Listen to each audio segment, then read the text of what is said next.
Hey everyone, so today I am here with my current beauty favorites video. I've been wanting to sort of kind of set a base for my beauty favorites videos by making just like a first one, I guess, of the new year.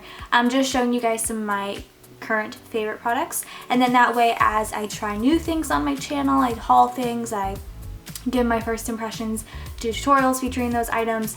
Each time I do a current beauty favorites, it'll be sort of like newer items that I have been trying, because I haven't really bought, well, there will be a haul soon, it's all right here, but I haven't really bought any makeup in such a long time other than like foundation or mascara, because like I said, I wasn't really into makeup for almost like 2 years, like a year and a half, and now that I'm like super back into it, I have rediscovered things in my collection that I love, and I want to share those with you today. So I don't have a lot of products, but I do have a decent amount. So I'm going to get started with the face products. So the first one is actually a foundation powder, or a powder that I have been really liking. I haven't talked about this yet on my channel, although I have shown it a couple times, and it is the Too Faced Coco Powder Foundation.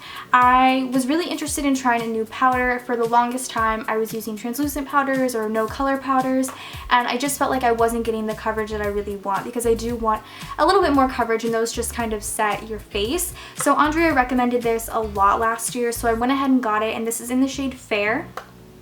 And it is a foundation powder, so I'm assuming you could totally wear this alone. However, I do, of course, wear it over foundation, and I like the look that it gives. I feel like it really sets my foundation, kind of creates like a really smooth canvas. I have a lot of issues with like discoloration and acne scarring, and I feel like this on top of my already like pretty much full coverage foundation helps a lot. So I've really been loving this. The next face product that I've really been loving is kind of a product that I just recently started trying again. I've had this for maybe like 3 or 4 years. 3 or 4 years? Yeah. 3 or 4 years, and I used to use it a lot, and then I just kind of put it away and just didn't touch it for a while, and I started getting back into it, and that is the Hourglass Ambient Lighting Palette. This came out, like I said, like 4 years ago, and I'm still just as obsessed with it as ever. So these are the 3 colors that come in the palette. You get dim light, incandescent light, and radiant light. And what I like to do is something I've done since I've gotten the palette, and I just take a brush, I run it through all 3 colors, and then I just kind of brush it all over my face. It just sort of gives your face a really healthy glow, and I like that because it's not like, it doesn't really add any color, it just kind of gives it a really healthy glow. Although this like darker color does sometimes leave a little bit of color on my face, these two do not. My favorite is the dim light, so if you're gonna get an individual one of these, I suggest dim light, because just brushing that all over your face, it just makes your skin look so pretty. So I've been loving this. Speaking of Hourglass products, I guess Hourglass products that look like this, another favorite is this. This is the Ambient Lighting Blush Palette, which also I believe came out like 3 or 4 years ago. I'm not sure if this is still out, but the only blush that I truly love in this palette is Mood Exposure, which is this one down here. I have it on today. It's a very neutral color, but it has like little bits of those ambient lighting powders mixed in it, so it sort of gives you a really fresh faced look, but also giving you a little bit of color. So I do really like that blush. The other two are pretty, like this one's more of like a bright coral, and then you have like a nice pink, but I feel like there's a lot of pigment and a lot of color in those two, and I prefer my blushes to be a little bit more natural looking, almost like a little bit of a lighter contour. So Mood Exposure is my fave. And then I guess the last face product that I have really been liking is a new highlighter. I love highlighters so much. This one I got as a sample, and I knew I was gonna like it because I've been swatching it for years at Sephora. It's the Laura Mercier Highlight 01. Like I said, this is just like a baby sample size, but I'm definitely gonna have to get the full size because it's so pretty. It's like the perfect like pearly highlight. I feel like for fair skin tones like myself, this is a really beautiful highlight. I'm sure it looks good on everybody else, but this, like, if you're a really fair girl and you have a hard time finding highlighters that are not too dark for you, like I have Opal on today, and I have to like put that on and then blend the crap out of it because it's so dark on my skin tone. But this one is so light. It looks so pretty on. It's very healthy looking. I wore this at my wedding, and I mean, I just like bathed in it at my wedding. I was like on my shoulders, on my chest, on my face. Like I was everywhere with this, and I love it so much. Okay, I have one eyebrow favorite, and that is the Benefit Gimme Brow. It's what I have in my brows today. I've been trying to experiment a little bit more with my brows, and it's really hard for me because I have thick, bushy brows. Like this is all like natural other than the Gimme brow, and like the shape and everything's pretty nice. I've been trying to shape them up for years, so like this is like I'm pretty happy with where they're at now. But I have been recently filling them in with a pencil. I've tried powder and I just don't like the look that that gives. I feel like it makes my brows look too heavy, too much, and I mean I like a filled in brow, but I don't, for me personally, like it to be just too thick. So Gimme Brow works really, really well for me. It also helps that it's super simple to just kind of like swipe it through.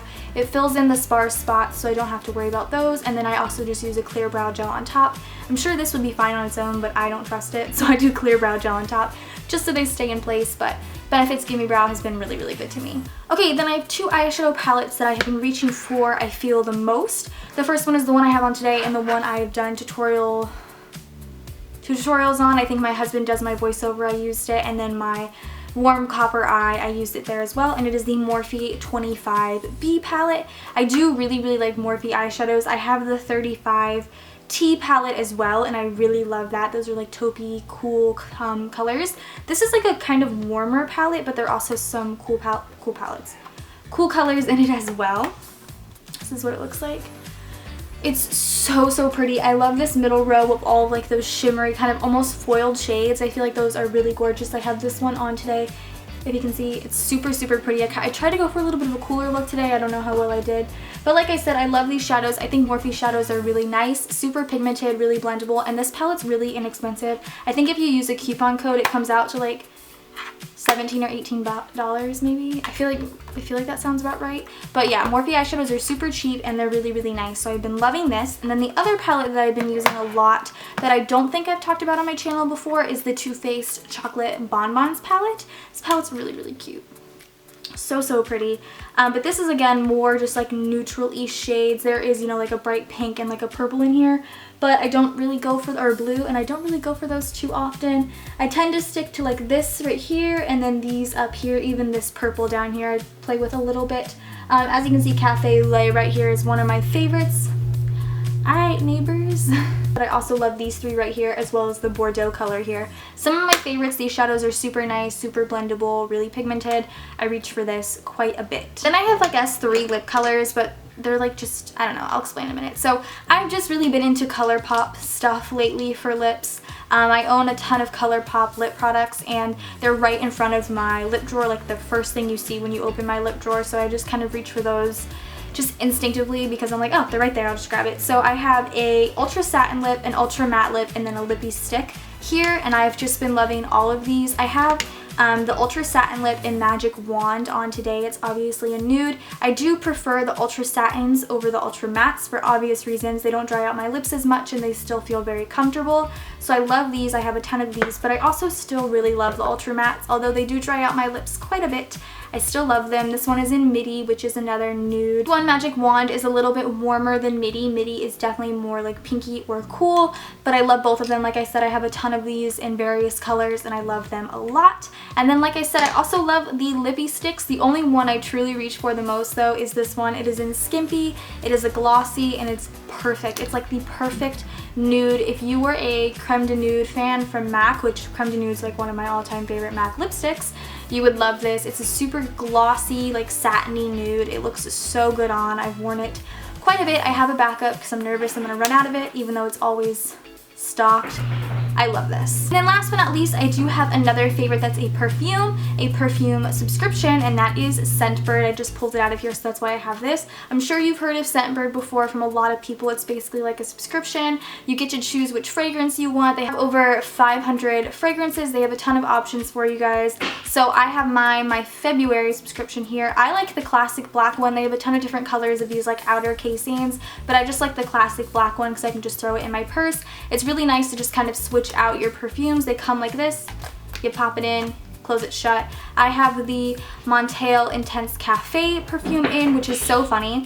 I like the way it smells, and when I first put it on, Brian liked the way it smelled too. Like I put it on kind of like, not secretly, but just kind of like testing it, and he happened to be sitting next to me, and he sniffed the air, and he looked over at me, and he was like, did you just like spray something? And I was like, yeah, you know, I just tried this perfume out. And he was like, I like it.